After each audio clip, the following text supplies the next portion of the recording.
사무엘기 하권. 다윗이 사울의 죽음을 애도하다. 1장. 사울이 죽은 뒤에 다윗은 아말렉을 차부수고 돌아와 치클락에서 이틀을 묵었다. 사흘째 되는 날 어떤 사람이 옷은 찢어지고 머리에는 흙이 묻은 채 사울의 진영에서 찾아왔다. 그가 다윗에게 나아가 땅에 엎드려 절을 하자 다윗이 너는 어디에서 왔느냐 하고 물었다. 그가 다윗에게 이스라엘의 진영에서 빠져나왔습니다 하고 대답하였다. 다윗이 무슨 일이 있었는지 어서 말해보아라 하자 그가 대답하였다. 싸움터에서 군사들이 달아났습니다. 또 많은 군사가 쓰러져 죽었는데 사울 임금님과 요나탄 왕자님도 돌아가셨습니다. 소식을 전해준 젊은이에게 다윗이 사울 임금님과 요나탄 왕자님도 돌아가신 줄을 어떻게 알았느냐 하고 물었다. 그러자 소식을 전해준 젊은이가 다윗에게 대답하였다. 제가 우연히 길보아 산에 올라갔다가 사울 임금님께서 창에 몸을 기대고 서 계시는 것을 보았습니다. 그런데 병거와 기병들이 그분을 바짝 뒤쫓고 있었습니다. 그분은 뒤돌아보시다가 저를 발견하고 부르셨습니다. 제가 예 하고 대답하니 임금님께서 저에게 너는 누구냐 하고 물으셨습니다. 제가 아말렉 사람입니다 하자 임금님께서 저에게 내 곁으로 와서 나를 죽여다오. 내게 아직도 목숨이 붙어 있으니 괴로워 견딜 수가 없구나 하고 말씀하셨습니다. 제가 보기에도 그분께서는 쓰러지신 뒤에 다시 살아나실 것 같지 않아 그분 곁으로 가서 그분을 돌아가시게 하였습니다. 그러고 나서 머리에 쓰신 왕관과 팔에 끼신 팔찌를 벗겨 여기 날 있게 가져왔습니다. 그러자 다윗이 자기 옷을 잡아 찢었다. 그와 함께 있던 사람들도 모두 그렇게 하였다. 그들은 사울과 그의 아들 요나탄 그리고 주님의 백성과 이스라엘 집안이 칼에 맞아 쓰러진 것을 애도하고 울며 저녁 때까지 단식하였다. 그러고 나서 다윗이 소식을 전해준 그 젊은이에게 너는 어디 사람이냐 하고 물었다. 그가 저는 이방인의 자손으로 아말렉 사람입니다 하고 대답하자 다윗이 내가 어쩌자고 겁도 없이 손을 뻗어 주님의 기름 부음 받은 이를 살해하였느냐 하고 말하였다. 그리고 다윗은 부하들 가운데 하나를 불러 가까이 가서 그를 쳐라 하고 일렀다. 부하가 그를 치니 그가 죽었다. 다윗이 그를 두고 이렇게 말하였다. 내 피가 내 머리 위로 돌아가는 것이다. 내 입이 너를 거슬러 제가 주님의 기름 부음 받은 이를 죽였습니다 하고 증언하였기 때문이다. 다윗이 사울과 요나탄의 죽음을 애도하는 노래를 짓다. 다윗은 사울과 그의 아들 요나탄을 생각하며 이런 애가를 지어 부르고는 활의 노래라 이름 붙여 유다의 자손들에게 가르치라고 일렀다. 그 애가는 야사르의 책에 기록되어 있다. 이스라엘아, 내 영광이 살해되어 언덕 위에 누워 있구나. 어쩌다 용사들이 쓰러졌는가. 이 소식을 갓에 알리지 말고 아스클론 거리에 전하지 마라. 필리스티아인들의 딸들이 기뻐하고 할례받지 않은 자들의 딸들이 좋아 날뛸라. 길보아의 산들아 너희 위에 그 비옥한 밭에 이슬도 비도 내리지 마라. 거기에서 용사들의 방패가 더럽혀지고 사울의 방패가 기름칠도 않은 채 버려졌다. 요나탄의 활은 살해된 자들의 피와 용사들의 굿기름을 묻히지 않고서는 돌아온 적이 없고 사울의 칼은 허공을 치고 되돌아온 적이 없었네. 사울과 요나탄은 살아있을 때에도 서로 사랑하며 다정하더니 죽어서도 떨어지지 않았구나. 그들은 독수리보다 날래고 사자보다 힘이 세었지. 이스라엘의 딸들아 사울을 생각하며 울어라. 그는 너희에게 장식 달린 진홍색 옷을 입혀주고 너희의 복에 금부치를 달아주었다. 어쩌다 용사들이 싸움터 한복판에서 쓰러졌는가.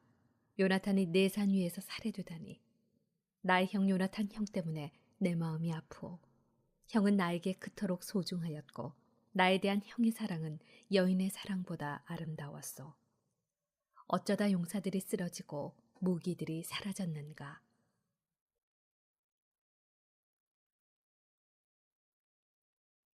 다윗이 유다의 임금이 되다. 2장. 그 뒤 다윗이 주님께 여쭈어보았다. 유다의 성읍들 가운데 한 곳으로 올라가도 되겠습니까? 주님께서 그에게 올라가거라 하고 이르셨다. 다윗이 다시 어디로 올라가야 합니까? 하고 여쭈어 보자 그분께서는 헤브론으로 가거라 하고 말씀하셨다. 그래서 다윗은 두 아내 곧 이즈레엘 여자 아히노암과 카르멜 사람 나발의 아내였던 아비가일을 데리고 그곳으로 올라갔다. 다윗은 함께 있던 부하들도 저마다 가족을 데리고 올라가게 하였다. 그리하여 그들은 헤브론의 여러 성읍에 자리 잡았다. 그러자 유다 사람들이 와 거기에서 다윗에게 기름을 붓고 그를 유다 집안의 임금으로 세웠다. 다윗은 사울의 장례를 치른 이들이 야베스 기럇 사람들이라는 소식을 듣고 심부름꾼들을 야베스 기럇 사람들에게 보내어 이런 말을 전하게 하였다. 여러분은 여러분의 죽은 사울에게 그토록 충성을 다하여 그의 장례를 치렀으니 주님께 복을 받으시기를 빕니다. 이제 주님께서 여러분에게 자애와 성실을 보여주실 것입니다. 또한 여러분이 이런 일을 하였으니 나도 여러분에게 선을 베풀겠습니다. 여러분의 죽은 사울이 세상을 떠났지만 주먹을 불끈 쥐고 용기를 내십시오. 유다 집안이 나에게 기름을 부어 자기들의 임금으로 삼았습니다. 이스보셋이 이스라엘의 임금이 되다. 사울 군대의 장수이며 네르의 아들인 아브네르가 사울의 아들 이스보셋을 데리고 마하나임으로 건너갔다. 거기에서 그는 이스보셋을 기랏과 아수르족과 이즈르엘, 에프라임과 베냐민과 온 이스라엘의 임금으로 세웠다. 사울의 아들 이스보셋이 이스라엘의 임금이 된 것은 40살 되었다. 그는 2해 동안 다스렸다. 한편 유다 집안은 다윗을 따랐다. 다윗이 헤브론에서 유다 집안을 다스린 기간은 7해 6달이었다. 유다와 이스라엘이 기브온에서 싸우다. 네르의 아들 아브네르와 사울의 아들 이스보셋의 부하들은 마하나임에서 기브온으로 출정하였다. 츠루야의 아들 요압도 다윗의 부하들을 거느리고 출정하여 기브온 못가에서 그들과 마주쳤는데 한 편은 못 이쪽에 다른 편은 못 저쪽에 자리 잡았다. 그때 아브네르가 요압에게 부하들을 내세워 우리 앞에서 겨루게 하자 하니 요압도 좋다 하였다. 그래서 부하들이 일어나 정한 수대로 나갔는데 사울의 아들 이스보셋 쪽에서 베냐민 사람 12, 다윗의 부하들 가운데에서 12이 나갔다. 그들은 저마다 상대방의 머리를 붙잡고 칼로 옆구리를 찔러 함께 쓰러졌다. 그래서 그곳을 옆구리 벌판이라고 하였는데 그곳은 기브온에 있다. 그날 싸움은 매우 치열하였다. 아브네르와 이스라엘 사람들은 다윗의 부하들에게 패배하였다. 그곳에는 츠루야의 세 아들 요압과 아비사이와 아사일이 있었는데 아사일은 들에 사는 영양처럼 다른 박질이 빨랐다. 아사일은 아브네르의 뒤를 쫓아 오른쪽으로도 왼쪽으로도 몸을 돌리지 않고 아브네르의 뒤만 따라갔다. 아브네르가 뒤돌아보며 내가 바로 아사일이냐 하고 물으니 아사일이 그렇다 하고 대답하였다. 그러자 아브네르가 그에게 말하였다. 오른쪽이나 왼쪽으로 몸을 돌려 젊은이나 하나 잡고 그를 털어가라. 그러나 아사일은 물러서지 않고 그의 뒤를 쫓았다. 아브네르가 다시 아사엘에게 내 뒤는 그만 쫓고 물러서라. 내가 너를 쳐 땅바닥에 쓰러지게 할 까닭이 없지 않느냐. 그렇게 되면 내 형 요압 앞에서 내가 어떻게 머리를 들겠느냐 하고 말하였다. 그래도 아사엘은 물러서기를 마다하였다. 그래서 아브네르는 창 끝으로 그의 배를 찔렀다. 창이 등을 뚫고 나오자 그는 그 자리에서 쓰러져 죽었다. 아사일이 쓰러져 죽은 자리에 다다른 사람들은 모두 그곳에 멈추어 섰다. 그러나 요압과 아비사이는 계속 아브네르의 뒤를 쫓아 해가 질 무렵 기브온 광야로 가는 길가에 기야 맞은 쪽에 있는 암마 언덕에 이르렀다. 그때 베냐민의 자손들은 아브네르의 뒤로 모여들어 한 무리가 되자 어떤 언덕 꼭대기에 버티고 섰다. 아브네르가 요압을 불러서 말하였다. 우리가 언제까지 이렇게 칼부림을 해야 하겠느냐. 이러다가 결국 비참한 일이 일어나게 될 줄을 모른단 말이냐. 그대는 군사들에게 제 형제의 뒤를 그만 쫓고 돌아서라는 명령을 끝내 내리지 않을 셈인가. 요압이 대답하였다.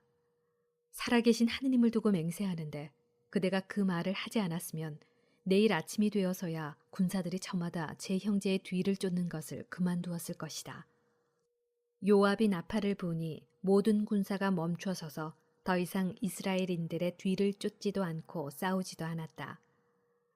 그날 아브네르와 그의 부하들은 밤새도록 걸어 아라바를 지나 요르단을 건너고 오전 내내 걸어 마하나임에 이르렀다.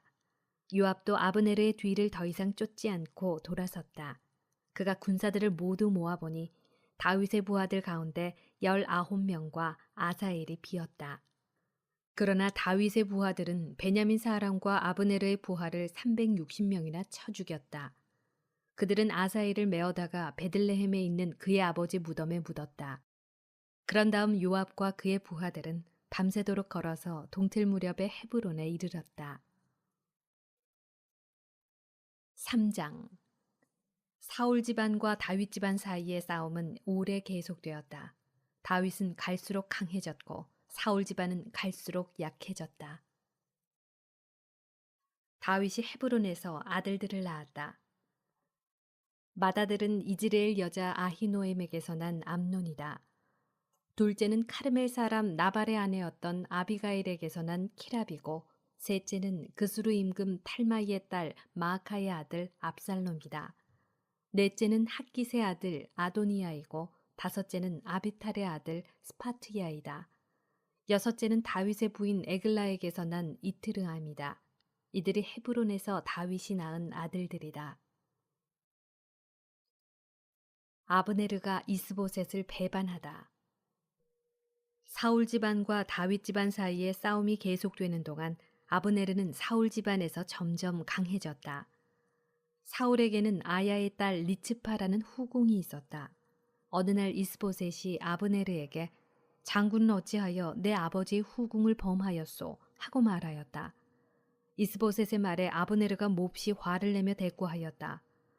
내가 유다의 개 대가리란 말이요. 오늘날까지 나는 당신의 아버지 사울의 집안과 그분의 형제들과 친구들에게 충성을 다하였고 당신을 다윗의 손에 넘어가지 않게 하였소. 그런데도 당신은 오늘 한낱 여자에 관한 잘못을 들어 나를 꾸짖으시오. 주님께서 다윗에게 약속하신 일이 있는데 내가 그것을 하겠소. 그러지 않으면 하느님께서 이 아브네르에게 벌을 내리시고 또 내리실 것이요.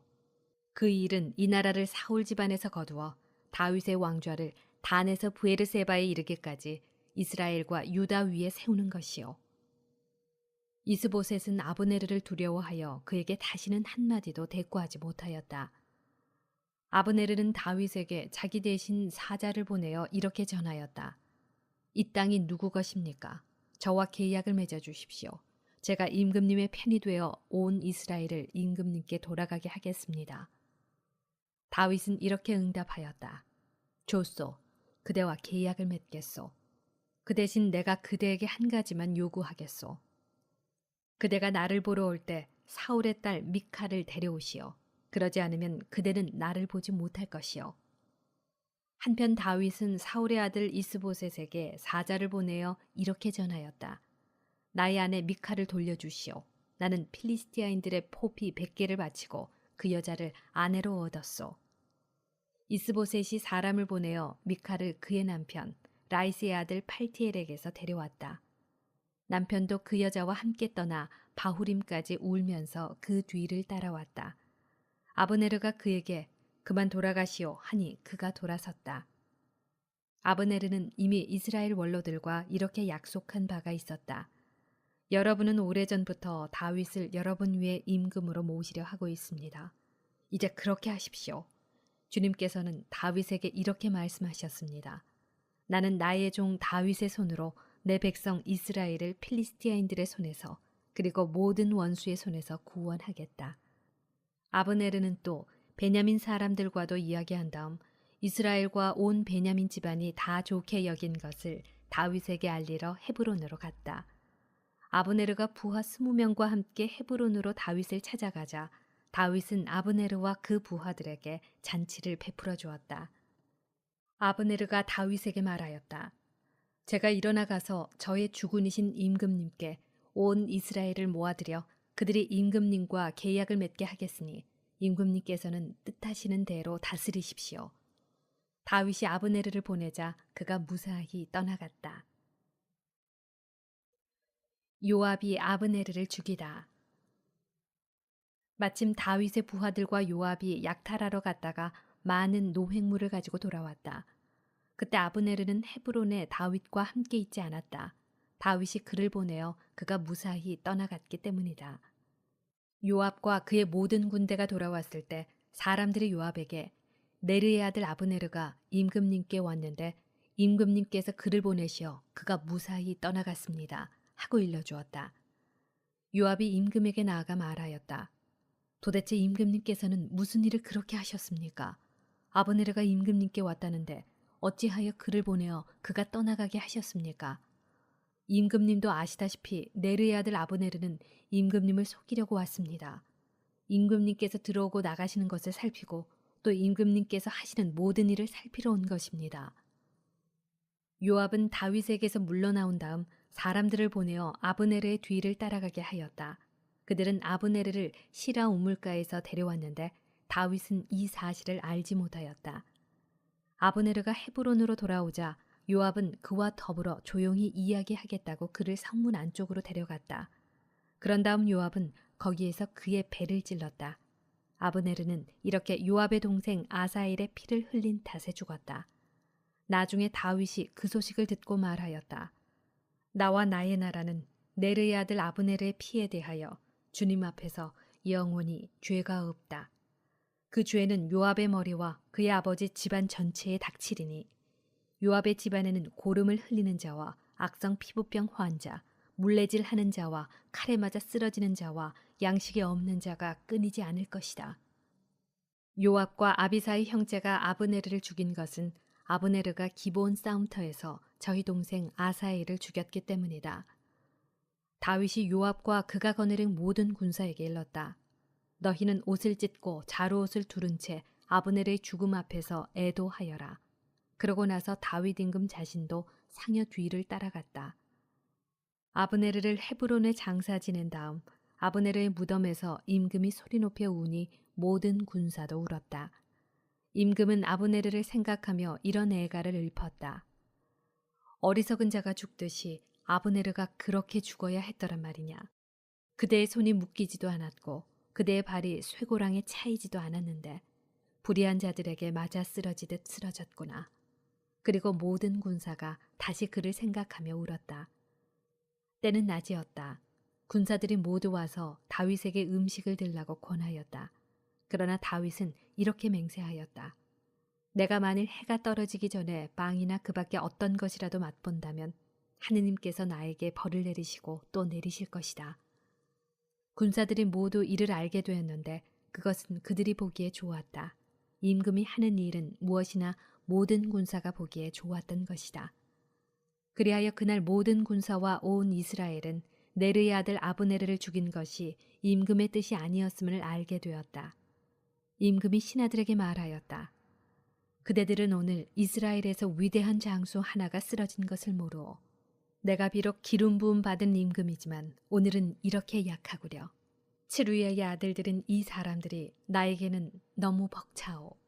주님께서 악을 저지르는 자에게 그 악에 따라 갚아주시기를 바랄 뿐이요.